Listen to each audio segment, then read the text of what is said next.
Yan, kaparsa yan. Yan nasasahog dito. Yan, talbos ng kamote, kalabasa.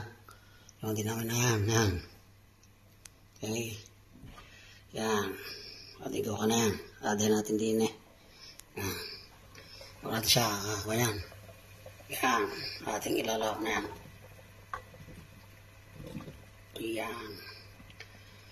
Ating sinahog na kalabasa sa karne. Bago natin isahog naman ang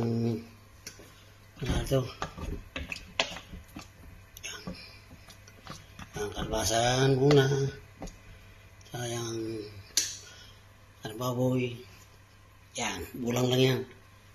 O lalagyan natin ng kunting apalya at ukra, bunga ng ukra at saka yung talbos ng kamote. Kaya natin ilalagay ng talbos ng kamote pagka nakailang kuhan. Yan, samantala yan ha. Yan, maganda yan.